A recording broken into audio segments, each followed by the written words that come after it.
Welcome back to Talking Comics with Heroes and Villains. I'm Eric, and this is Arnie's mustache, and this is Arnie. Arnie. I'm excited that you're all like manly and hairy because you read a Barbarian book just now. We did. And it's sort called of X-O Manowar. Yeah, it is. Did you read the old X-O Manowar, the '90s stuff? I did. Did you like it? Yeah. I started getting into it after it started going downhill, unfortunately. That's the fun part. That's like the right when you want to get into those comics when they start getting really bad. When everything's like variant foil covers. And Yeah, I didn't hit it when it first came out. I hit it about midway through its tenure. Right, in like the sophomore slump kind of deal. Yeah. So, but I really liked it back then. Valiant was a good company that we should tell people. Like it was kind of like Marvel or DC. It's its own universe. Yeah, they had their own characters. They had Solar Man of the Atom. Yeah, he was cool. They had Magnus Robot Fighter. Yeah. Harbinger. Ninjak. Bloodshot. Ninjak was that Joe Quesada used to draw that, and he went on to be the editor-in-chief of Marvel later. So a lot of the guys that we know and love from mainstream comics kind of cut their teeth on the Valiant books. Yeah. So yeah, fans like Arnie and me love this company, and they've come back now because they died for a while. How did they come back?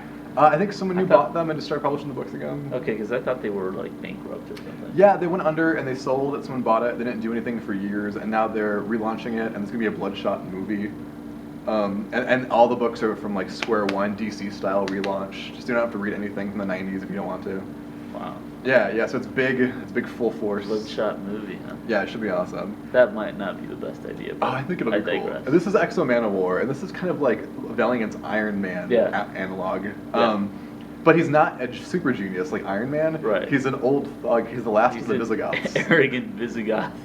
So he's back from the days of like, the Bronze Age kind of stuff. Yeah. Like sandals and long hair and like ticks in his teeth. And he's not even like the smartest of the Visigoths, or not necessarily the most talented of the Visigoths. He's just the angriest, Yeah, burliest. he's just the most pissed off. It's kind of like what if you gave Conan the Barbarian an Iron Man suit, which I'm super into. He's this giant thug with a machine that is like it's like wearing an X-wing. It's like a symbiotic Iron Man suit. Yeah, and you like the book a lot. Yeah, because I like that. I like that concept that it's kind of like a suit that's alive in a way, which is kind of what they try to do with Extremis in a way, where the suit just kind of organically grows on. Or like in the Avengers movie, Jarvis, the inside helmet thing, where like the costume has a mind of its own. Yeah, even that though, it's all machine in a way, where this is just, like I said, it's more of a symbiote. It's more like Venom and Iron Man in one. Yeah, it's a bunch of a comic book trope from the '90s just crammed together in a shoebox and shaken up. Yeah, so I really enjoy the old one. This one, I'm trying to enjoy, but it's a little bit slow paced for me. Yeah, we just read the first issue, and it's very much the first chapter in a graphic novel kind of deal, where it's not good as a comic. It's probably going to be good as a trade paperback collection of comics. Yeah. But as this, it's about managing expectation. On the cover, you see a guy in an Iron Man suit with a lightsaber fighting starships in space, and then in the book, it's about this like he's not weird Visigoth guy. You know what it feels like? What? Did you ever watch Highlander? A little, not as much as you did. Yeah. Okay. It feels like Highlander, without the present day stuff. And you're expecting Star Wars, so it's such a weird, jarring kind of like, I don't know if this is good. It's not what I wanted. It's like when you go to drink a glass of orange juice and it's root beer, and you're like, it's good root beer, but you want an orange juice. You know what I'm saying? That's a weirdly accurate analogy, but yes, it's very much like that. I do have to admit I like the transition of the space scene, like where the aliens show up. That was pretty cool.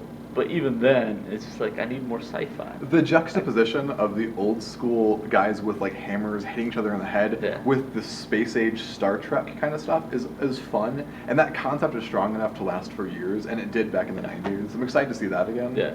When I was a kid, I had the X-O Manowar versus Iron Man video game for Game Boy. Did you have that? No. They did a crossover game. I'm not a video game guy. I was a kid, so whatever. Yeah, and I never had a Game Boy, so. Oh, well, I stole mine from the neighborhood. I mugged somebody. I had an NES 8-bits. You had a video game system, though? Yeah, but it wasn't That's sick. I didn't have a handheld. Yeah, well, I'm part of the future. Plus, you're like 50 years older than I am. I never even beat Mario Brothers. So I just don't have the patience for it. The internet's gonna mock you right now. But back to this. Yeah. Back to this. I think it has a lot of potential. Yeah.